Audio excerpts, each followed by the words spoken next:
Waktu Allison berusaha buat berdiri cari pertolongan, dia tuh ngerasain ada sesuatu yang basah nyentuh bagian kakinya. Dan waktu dia lihat ke bawah, ternyata usus dia tuh udah keluar dari dalam perut, jadi udah bergelantungan sampai nyentuh bagian kaki. Jadi ya dia pakai salah satu tangannya buat pegangin usus dia supaya nggak keluar. Dan dia berusaha buat berdiri lagi. Tapi kali ini dia tuh bener-bener ngerasain bahwa pandangannya tuh gelap, dia nggak bisa ngeliat apa-apa. Dan ternyata ini tuh semua karena kepalanya itu udah dalam posisi dengak ke belakang, hampir putus. Jadi dia tuh nggak bisa lihat ke depan. Akhirnya dia pakai tangannya yang satu lagi buat pegangin kepalanya supaya dia bisa lihat ke depan. Dan dia pun berusaha buat berdiri pelan-pelan dan berjalan menuju jalan raya untuk mencari pertolongan.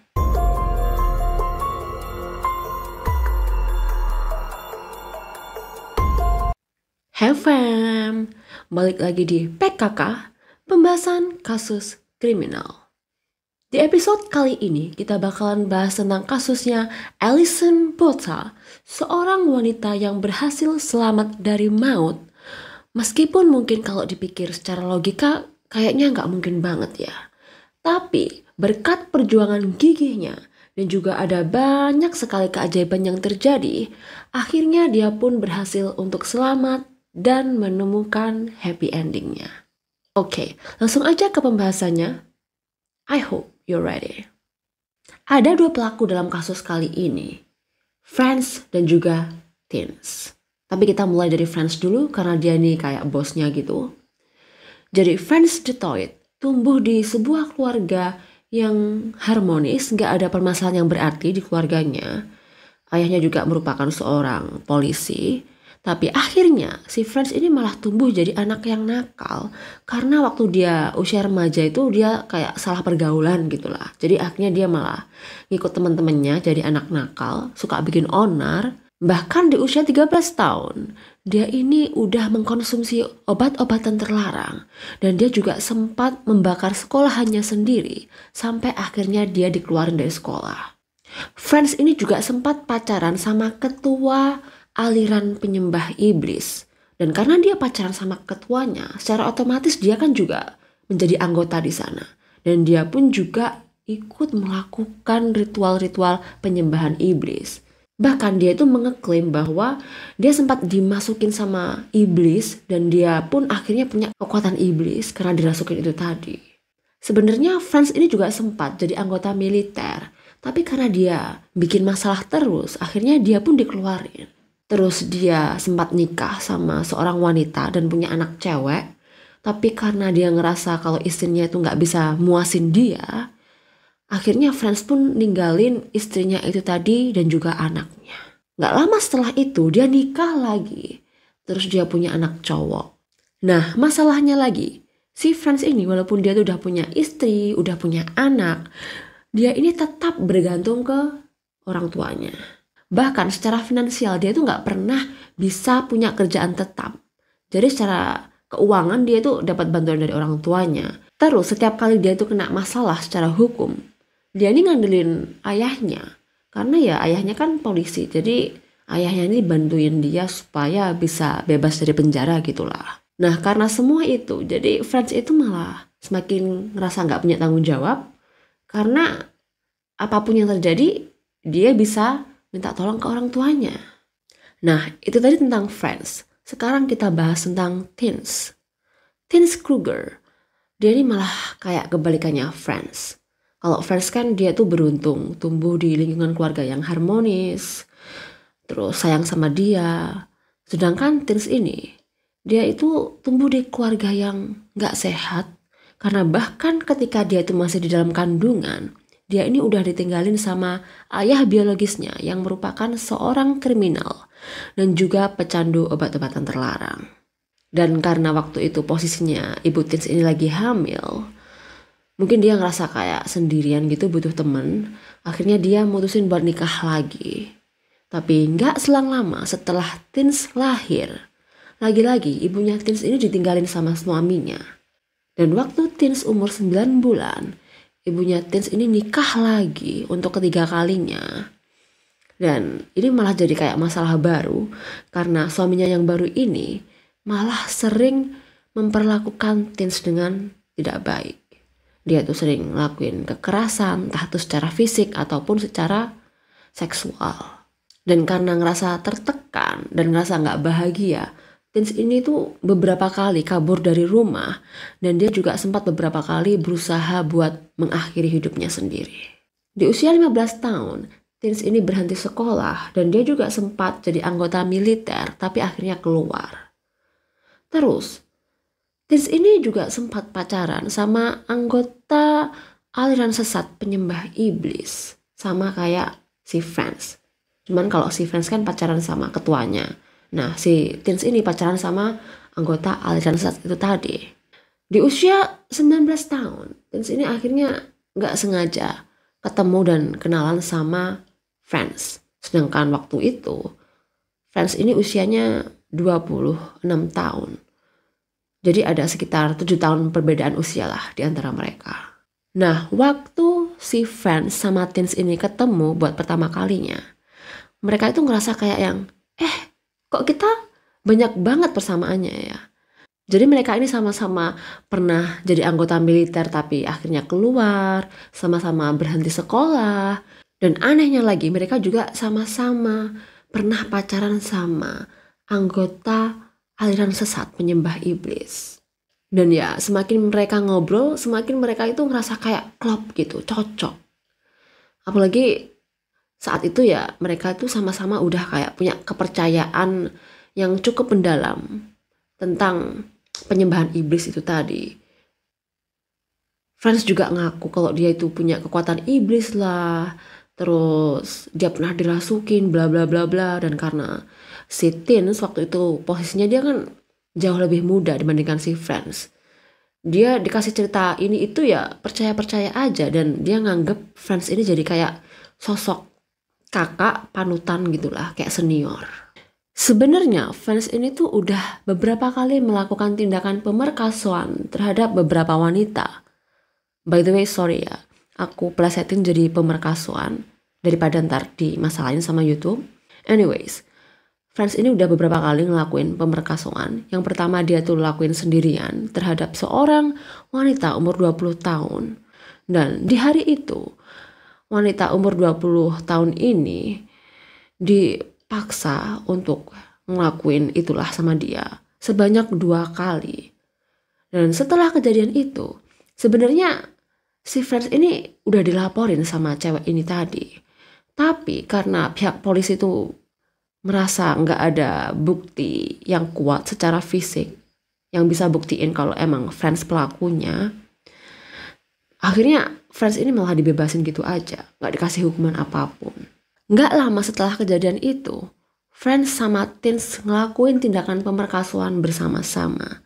Kali ini korbannya adalah seorang wanita umur 21 tahun yang lagi hamil 3 bulan. Dan setelah kejadian itu, lagi-lagi si korban ini tuh ngelaporin mereka berdua ke polisi. Tapi entah karena alasan apa sidangnya itu ditunda. Selama sidangnya ditunda, seharusnya mereka berdua ini kan diamanin gitu. Ditahan sementara kayak atau gimana. Tapi mereka berdua ini malah dibiarin bebas gitu aja. Dan karena hal ini, akhirnya si Franz sama teens melakukan suatu tindakan kejahatan yang sangat amat kejam terhadap Alison Botha yang bakalan kita bahas pada episode kali ini. Alison Botha lahir pada 22 September 1967, yang berarti waktu kejadian ini dia itu umur 27 tahun ya. Nah, pada tanggal 18 Desember 1994, si Alison itu lagi liburan sama teman-temannya di pantai. Mereka tuh lagi nikmatin liburan musim panas gitulah. Setelah puas main di pantai, mereka putusin buat balik ke apartemennya Alison buat kumpul-kumpul gitu, karena mereka masih belum pengen pulang lah ya. Setelah mereka puas ngobrol-ngobrol dan kumpul-kumpul di rumahnya Alison, satu persatu di antara mereka ya mulai pada pulang lah ya. Tapi salah satu teman dari Alison ini tuh ada yang gak bawa kendaraan dan juga gak ada jemputan gitu.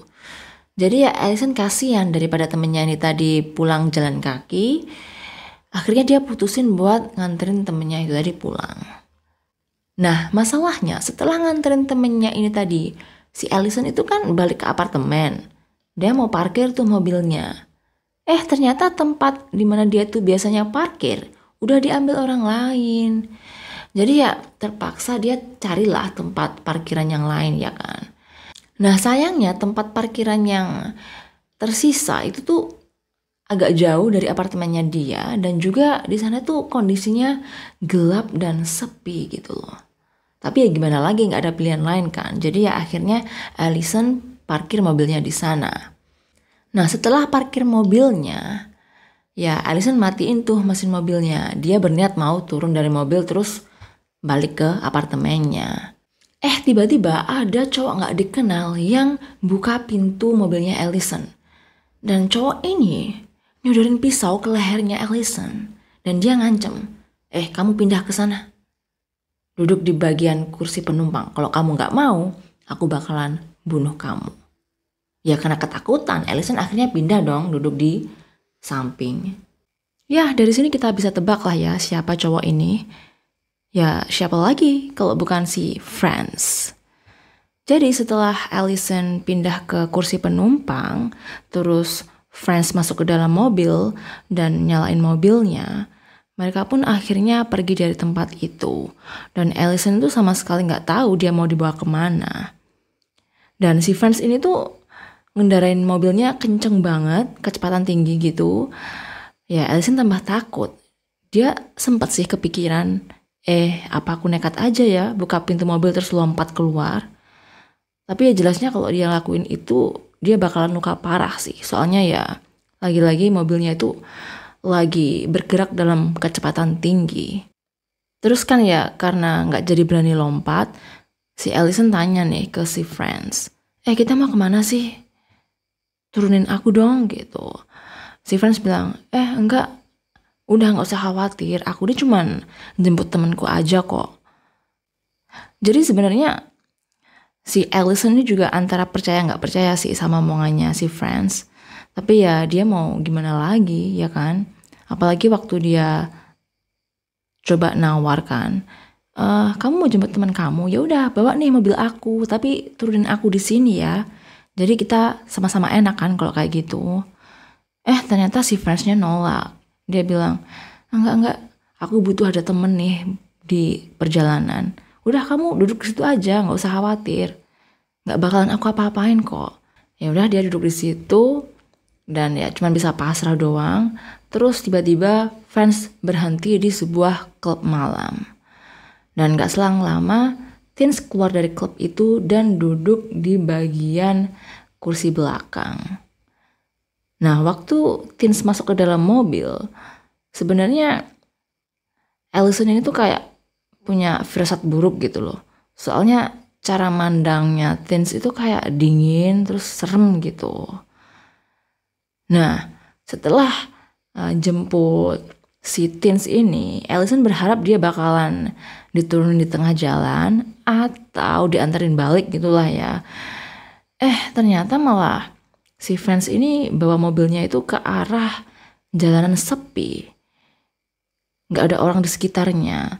Terus ketika mereka sampai di jalanan yang kayak berpasir gitu, sepi banget, tiba-tiba dia berhentiin mobilnya. Terus si Tins keluar dari mobil itu buat ngerokok. Terus ya Allison kayak yang bingung, kita ngapain di sini? Dan dengan santainya si Franz bilang, masih nanya, kukira kamu udah tahu kita bakalan ngapain di sini. Ya ngapain lagi kalau nggak enak-enak? Dia bilang gitu ke si Allison. Dengar pernyataan dari Franz, Allison langsung ketakutan lah.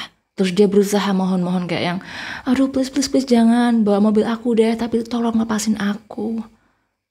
Tapi ya Franz, dasarnya si Franz ya, dia nggak mau lah nurutin permintaannya Allison. Dia malah ngancem, kamu mau ngelawan? Berani kamu ngelawan? Lagi-lagi dia ngeluarin pisaunya tuh buat ngancem Allison ya. Allison akhirnya ketakutan dan dia cuma bisa pasrah. Dan akhirnya ya si Franz melakukan tindakan pemerkosaan terhadap Allison. Parahnya, selain ngelakuin pelecehan seksual secara fisik, Franz ini tuh juga ngelecehin Allison secara verbal. Jadi dia tuh kayak berkata-kata kotor, ngata-ngatain Allison pakai bahasa-bahasa yang nggak elok didengar gitu lah ya. Dan si Tins, selama semua itu tadi berlangsung, dia itu dengan santainya di luar sambil ngerokok, nontonin mereka berdua dari jendela mobil.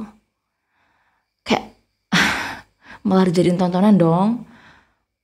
Terus setelah si Franz ini selesai, gantian deh Tins masuk ke dalam mobil dan dia pun melakukan hal yang sama seperti apa yang dilakukan Franz. Setelah Tins beres, dia kan keluar mobil nih. Terus dia ngobrol sama si Franz. Mereka ya saling panggil nama satu sama lain. Dan di sini akhirnya Allison tahu kalau nama mereka berdua itu adalah Franz dan Tins. Karena ya di posisi dia di dalam mobil tuh Allison masih bisa dengar apa yang diomongin sama dua cowok itu tadi.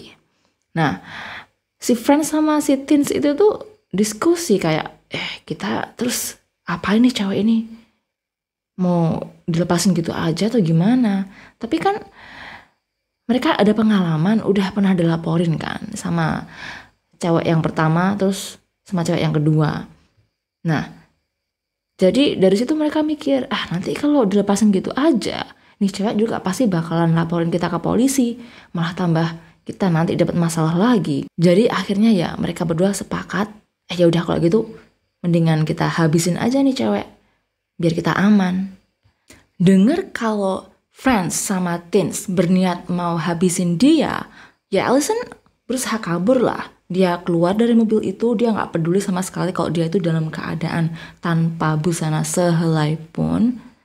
Dia berusaha lari, tapi ya langsung ketangkap lah sama Franz dan Tins. Terus Franz itu cekik leher Allison kenceng banget. Saking kencengnya Allison tuh sampai bener-bener yang kesusahan bernafas. Dan dia tuh saking ketakutannya, dia tuh gak sengaja kelepasan buang air besar waktu posisi dicekik itu tadi.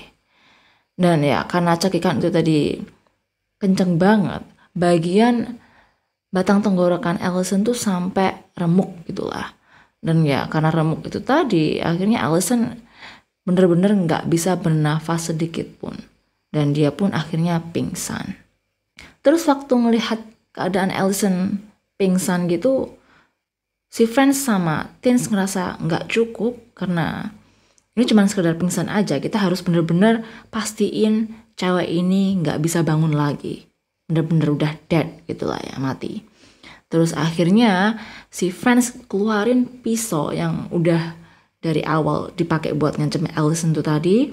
Dan dia nusuk perutnya Allison sebanyak 35 kali. Setelah nusuk perut Allison itu tadi sebanyak 35 kali ya, si Franz nyadar kalau Allison ini masih hidup. Jadi ya apa yang dia lakuin? Dia berusaha buat motong leher Allison. Dan itu dia lakuin sebanyak 16 kali. Bagian lehernya Allison tuh sampai kayak ada luka menganga gitu. Sampai ada kayak lubangnya. Dan saking parahnya gorokan di leher Allison tuh tadi, satu hal yang gak Franz sadari adalah dia tuh gak sengaja bikin lubang di bagian batang tenggorokannya Allison. Jadi Allison yang awalnya sama sekali gak bisa bernafas karena batang tenggorokannya itu remuk, akhirnya bisa bernafas sedikit karena ada lubang kecil itu tadi. Terus ya perlahan-lahan Allison mulai kembali kesadarannya. Ya walaupun kayak dia tuh antara sadar dan gak sadar. Setelah ngelakuin semua ini, Tins sama Franz lagi-lagi diskusi kayak, gimana nih? Udah yakin belum?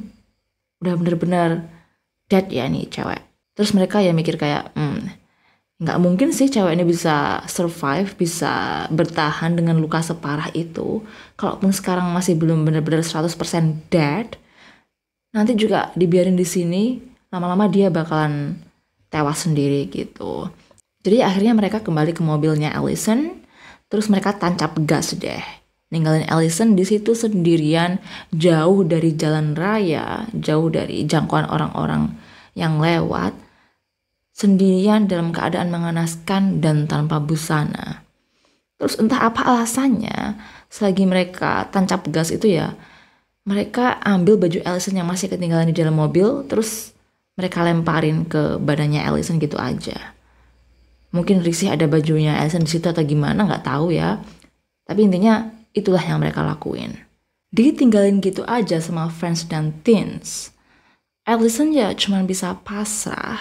Terus dia kayak berusaha nahan sakit yang luar biasa banget ya pastinya. Dan di situ dia tuh sebenarnya udah kayak yang pikirannya kayak pesimis gitu. Karena dia sadar kayak luka aku separah ini, gimana caranya aku bisa bertahan. Ini mah kayak tinggal nunggu waktu ajalku datang aja. Tapi di sisi lain terus dia mikir kayak enak amat dua cowok itu tadi udah ngelakuin hal kayak gini ke aku. Masa aku harus kehilangan nyawa gitu aja tanpa ngelakuin pembalasan apapun. Jadi akhirnya dia ingat kan tadi dia sempat denger nama aslinya si Tin sama Friends. Terus akhirnya dia mikir, ya udah gimana caranya aku harus cari cara supaya orang yang nemuin aku nanti bisa tahu nama orang yang ngelakuin ini ke aku. Jadi dia akhirnya kayak berusaha ngumpulin tenaga gitu, terus dia nulis di pasir sebelah tubuhnya nama Friends dan Teens gitu. Nama dua pelaku yang dia dengar tadi. Terus dia juga mikir, aku kayaknya juga harus ngasih tahu mamaku bahwa di saat terakhirku, aku mikirin mamaku juga. Karena sebenarnya Allison ini tuh berasal dari keluarga yang broken home gitu. Papa sama mamanya itu udah cerai, terus dia tuh tinggal sama mamanya dan juga saudara laki-lakinya. Tapi mereka tuh tetap kayak hidup harmonis gitu loh. Dan karena dia itu sayang banget sama mamanya, dia tuh pengen ngasih tau mamanya bahwa di saat-saat terakhir dia sebelum ajal menjemput, dia tuh mikirin mamanya. Jadi akhirnya dia juga nulis I love you mom, aku sayang mama, di tanah sebelahnya yang dia nulis namanya Friends sama Teens tadi.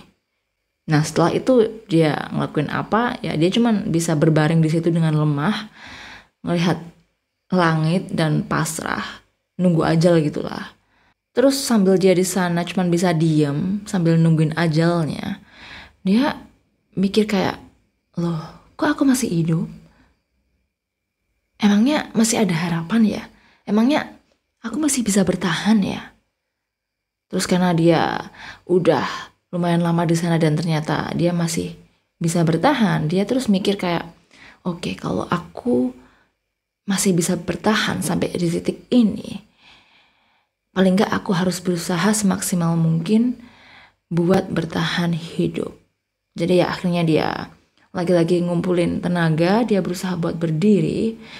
Dan waktu dia berdiri, dia tuh ngerasain ada kayak sesuatu yang basah ngenain kaki dia. Terus waktu dia lihat ke bawah, ternyata usus dia tuh udah bergelantungan gitu, keluar dari perutnya dan ngenain bagian kaki dia. Jadi saking parahnya tusukan Friends 35 kali di perutnya Allison ini tadi, isi perutnya Allison tuh sampai keluar, ususnya tuh sampai menjuntai ke bawah gitu. Jadi ya akhirnya Allison melihat ke sekeliling dia kan. Terus dia ngelihat ada baju dia yang dilempar sama Friends sama Teens tadi. Dia ambil baju itu, terus dia pakai buat ngumpulin ususnya, buat nahan gitu. Terus dia selempangin ke bahunya. Jadi kayak dia bikin tas selempang samping gitulah. Terus ya dia berusaha mau jalan buat cari pertolongan. Tapi waktu dia berusaha jalan tuh dia nyadar kayak kok gelap. Kok aku gak bisa lihat apa-apa. Ternyata kepalanya Allison tuh udah hampir putus. Bener-bener udah hampir putus. Saking parahnya si Friends gorok leher dia itu, kepalanya Allison tuh udah kayak menganga dengap ke belakang gitu lah. Jadi ya akhirnya Allison pakai tangannya yang satu lagi buat megangin kepalanya, karena tangannya yang satu kan dia pakai buat megangin ususnya. Jadi satu tangan megangin usus, satu tangan megangin kepala, supaya kepalanya bisa lihat ke depan. Terus dia berusaha buat jalan pelan-pelan, dan berharap bisa nemuin jalan raya, supaya bisa minta pertolongan sama orang yang lewat. Dan untungnya, malam itu walaupun di situ sebenarnya gelap banget, nggak ada pencahayaan, karena jauh dari jalan utama ya.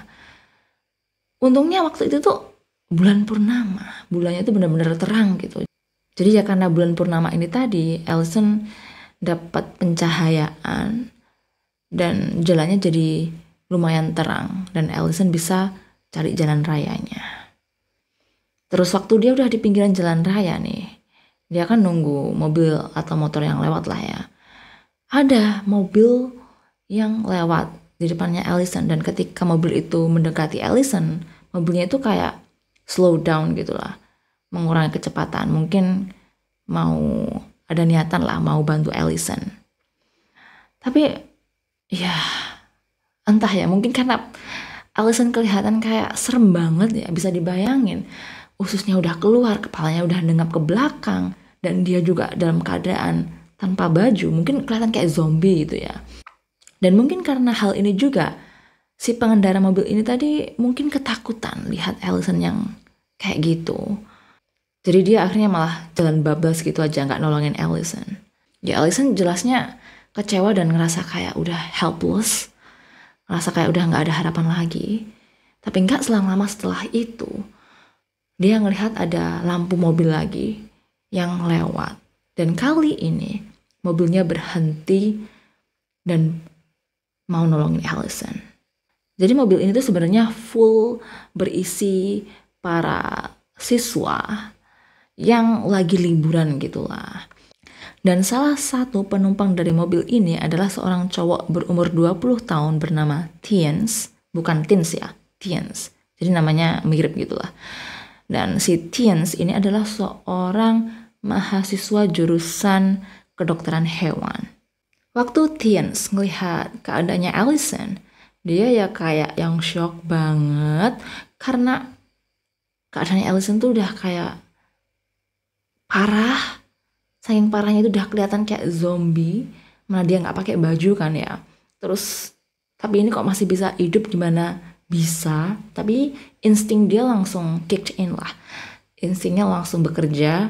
Dia sebagai anak kedokteran tahu apa yang harus dilakuin sebagai bentuk pertolongan pertama buat Allison. Terus karena ya dia tahu tentang organ tubuh manusia ya, walaupun jurusan dia itu jurusan kedokteran hewan, dia ngelihat kalau ternyata bagian thyroid di lehernya Allison itu tuh di posisi yang salah gitu loh. Jadi akhirnya dia benerin ke posisi yang benar. Gak bisa bayangin kalau yang nemuin Allison tuh orang-orang biasa awam kayak aku gini, kita pasti juga gak bakalan tahu apa yang harus dilakuin sebagai pertolongan pertama ya kan. Jadi beruntung banget Allison ini ditemuin sama anak jurusan kedokteran. Dan beruntungnya lagi, ini kan tahun 1994 ya. Di tahun itu tuh kayak jarang banget ada orang punya HP gitu loh. Tapi temennya si Tiens yang ada di mobil sama dia itu bawa HP. Jadi akhirnya mereka tuh bisa panggil ambulans buat cari pertolongan. Bayangin kalau mereka nggak ada yang bawa HP ya kan. Sedangkan keadaannya Allison kayak gitu. Mereka yang pasti nggak ada alat-alat yang cukup buat bisa make sure kalau Allison ini survive.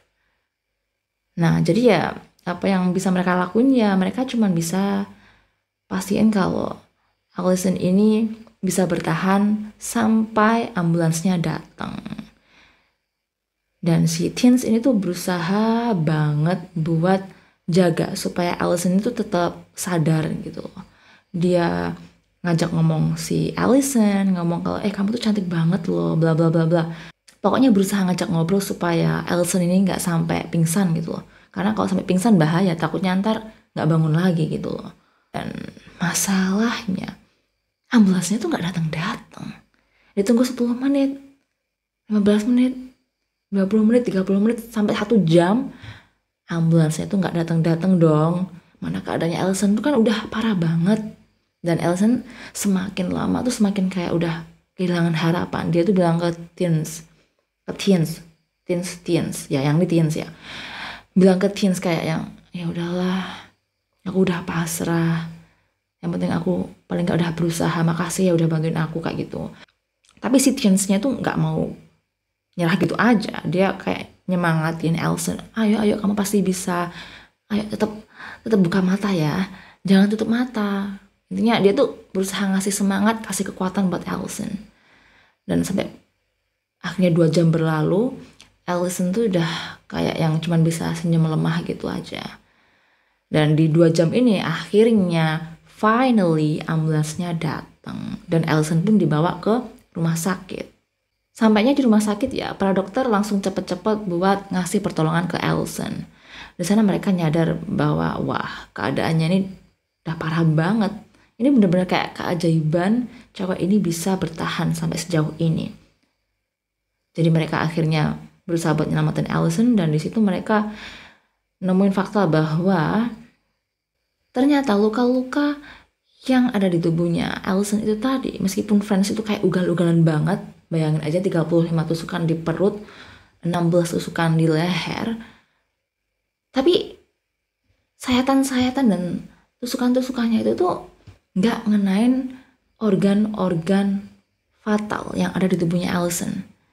Tapi seandainya lukanya geser dikit aja tuh ya, pasti Allisonnya udah tewas. Karena keadaannya Allison tuh udah parah banget. Jadi para dokter yang ada di sana itu harus bekerja semalaman suntuk sampai pagi buat pastiin kalau Allison ini bakalan baik-baik aja. Terus, karena perutnya Allison ini kan dalam keadaan kayak terbuka. Gak kebuka gimana ususnya sampai keluar ya kan. Jadi banyak debu-debu yang nempel ke organ-organ dalamnya Allison. Dan para dokter tuh bener-bener harus pastiin bahwa nggak ada debu satu butir pun yang tertinggal. Karena kalau sampai tertinggal, ini bakalan fatal banget. Dan ini bakalan bisa mengancam nyawanya Allison. Jadi mereka harus bener-bener kerja teliti buat mastiin semuanya baik-baik aja. Tapi syukurnya proses operasinya itu berjalan dengan lancar, semuanya sukses, dan ya tinggal nunggu aja buat Allison bisa pulih. Selang beberapa saat kemudian, kan ya pasti pihak polisi itu perlu minta keterangan dari Allison, kayak apa yang terjadi, terus siapa pelakunya, dan lain-lain. Tapi kan keadaannya Allison itu masih dalam tahap recovery, masih dalam tahap penyembuhan toh. Bahkan karena lehernya Allison tuh parah banget ya kan. Lehernya itu masih dimasukin kayak pipa, selang ya. Terus ketika ditanya siapa pelakunya ya, Allison nulis di kertas, Friends sama Teens gitu. Tapi nyebelinnya entah kenapa polisi itu tetap kayak kekeh. Tapi kita perlu kamu ngomong siapa nama pelakunya, ngomong, kita nggak cukup kalau cuma ditulis aja. Tapi mbok ya dikasih kelonggaran, toh ya udah ditulis namanya ya toh. Dan tenggorokannya Allison kan juga masih sakit. Tapi ya karena Allison tuh kayak yang pengen bener-bener pelakunya itu cepat ditangkep, akhirnya dia minta tolong buat dibantu ngelepas selang yang ada di lehernya. Dan dia ngomong sambil nahan sakit gitulah. Pelakunya Friends dan Teens gitu. Terus polisinya baru mau nerima pernyataan itu tadi. Dan ya mereka terus bergegas buat nangkep Friends sama Teens. Setelah itu gak butuh waktu lama buat polisi berhasil nangkep si Friends dan Teens. Dan waktu ditangkep mereka berdua tuh kayak yang bingung. Kita ngapain ditangkep gitu. Ya karena di pikiran mereka tuh kayak Allison tuh udah dead, udah tewas. Jadi ya pasti mereka aman gitu. Sama sekali gak terfikir sedikit pun bahwa Allison bisa berhasil selamat dan sampai ngelaporin mereka malah. Terus sekitar 13 hari kemudian, Allison ini kan masih dalam proses recovery, masih berusaha kayak buat pulih. Tapi ya mau gak mau, Allison harus tetap mengidentifikasi pelakunya secara langsung ke polisi karena itu kan prosedurnya. Dan ini tuh adalah kayak kasus pertama di sana, di mana one way glass, apa sih istilahnya, kaca satu arah ya, kaca satu arah tuh dipakai buat mengidentifikasi pelaku kejahatan. Karena biasanya tuh kayak ya pelaku sama korbannya itu di ruangan yang sama terus suruh mengidentifikasi langsung gitu loh. Tapi ya karena kasusnya Allison itu parah banget dan pastinya bikin trauma ya kan. Jadi akhirnya pihak sana itu ngasih kebijakan supaya Allisonnya itu nggak terlalu tertekan. Dia ditaruh di ruangan yang sebenarnya ya juga ngelihat langsung friends sama teensnya, tapi ditutupin sama kaca satu arah. Jadi Allison bisa lihat teens sama friends, sedangkan friends sama teens nggak bisa lihat Allison gitu. Dan di sana ya Allison langsung mengidentifikasi, iya mereka berdua adalah pelakunya. Waktu persidangan, friends ini tuh juga nggak nunjukin wajah menyesal atau kayak merasa bersalah gitu. Kayak Wallace gitu aja. Bener-bener kayak dia tuh nggak ngerasa apa yang dia lakuin itu salah.